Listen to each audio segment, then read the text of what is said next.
being an offshore sailor in the Volvo Ocean Race, the gear that we need is really, really important. You know, like any sporting athlete, we need the right gear, and if we can't, have the right gear, we can't function at 100%. And one of the main things with that is we're out in the elements, most of the time, no matter what they are. Wind, rain, hail, snow. So we need to be warm and dry at the same time. Well, that's right. During the Volvo Ocean Race, we are exposed to a lot of different weather patterns and weather systems, as well as crossing north-south across the globe. So we go certainly from the extremes of 45 degrees and high humidity, all the way down to the Southern Ocean, where it's minus temperatures and 50 knots of breeze and big waves and lots of water and very cold. So we see the extremes. One of the most important facts of the garments that we wear is the functionality and how it fits and how it performs when we're performing our duties. It has to be, first of all, waterproof, second of all, breathable, and third of all, then it has to be able to function. We have to be able to grind, we have to be able to lift our arms above our head, we have to be able to crawl around on our hands and knees on the bow.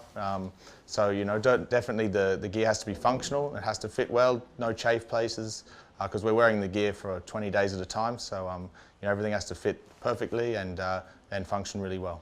Yeah, the gear gets a full hammering in our legs. We do wear it 24 hours a day for up to 25 days at a time, which is more than probably most people would wear their gear in 2 or 3 years, and we do that in the space of sort of 20 days. So, certainly the knee pads and the bum pads get a big workout, and that's a very important part, that the gear has to last the leg, and happily we've been wearing our gear since the start, so it's lasting very well.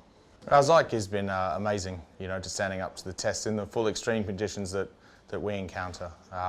It's a lot to ask for a breathable fabric to go through the extremes from 45 degrees and high humidity, especially inside the garment, to the opposite, sort of minus temperatures outside and warm on the inside, and it's been fantastic. And that, with all of the layers that we've developed with Zhik, really work well at keeping the moisture away from the skin and also keeping the whole suit dry.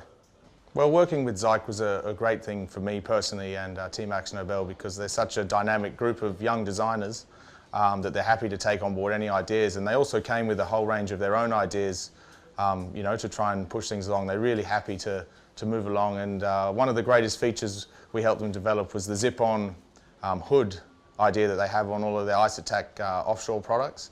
And basically you have a zip that goes around your smock top, which then you can have a hood. We have a balaclava. We can also have it's like a lightweight thing to keep the spray and the sun off, and you just zip that on around the top. So it's functionally you can have 3 or 4 jackets in one. And for this next Southern Ocean leg, we have a nice, really fleecy, waterproof headgear that's going to come online. I think all the other teams are going to be very jealous of, and hopefully gets us through the cold, harsh conditions we're going to see.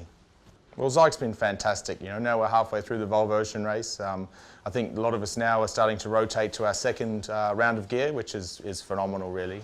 And the gear's had a real hammering on our side. But apart from that, we're also still developing with Zhik. It's not like we developed pre-start. It kept going through the race. And in Hong Kong, they took a lot of our gear away to some of the manufacturers, and they pressure tested everything, and everything came back serviced and ready to go again. And the same here in Auckland. They're bringing some of their design guys over, and they're bringing some new pieces and some new things, and we're really looking forward to it. It's been a great experience. So what we'll do now is I'll show you through my box that I'm taking in the next Southern Ocean leg, leg 7, all the way to Brazil. So first layer we have thermals, important to keep you nice and warm, close to the skin. First layer we have a bottom, also a matching top. This is Hydro-based gear, really nice, quite light, doesn't stink, most importantly, after 20 days of wearing pretty much the same pair. Next layer is our mid layer, which is the salopet. I think this is every sailor's dream in the cold conditions. Pretty much like a nice little sleeping bag. So you get in this when it's super cold, probably minus down to from 10 degrees and lower. We have a matching jacket from that. Really nice. This is probably one of our best items, I would say.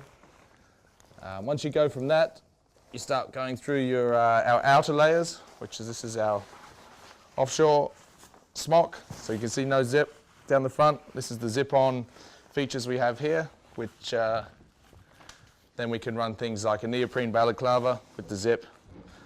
We also run different type of things like that. This is a really nice feature that Zhik have developed for us. Then we have the trousers as well, matching the top. Most important, nice breathable membrane fabric. Also keeping all the water out and also keeping good. Lots of padding, lots of chafe protection in the knees and in the bum. They're really nice. And then most importantly for me is headwear. Having no hair on my head, got a warm hat, got the winter hat with the ears on, which is amazing, again lined with the nice warm fabric. And then the old trusty sun hat with the name on. Got to make sure you have your name on, because otherwise my gear ends up in someone else's bag, and at least then I can track it down. And last but not least is the one of the most important factors: warm feet, dry feet. A pair of Zhik boots keep us out of trouble.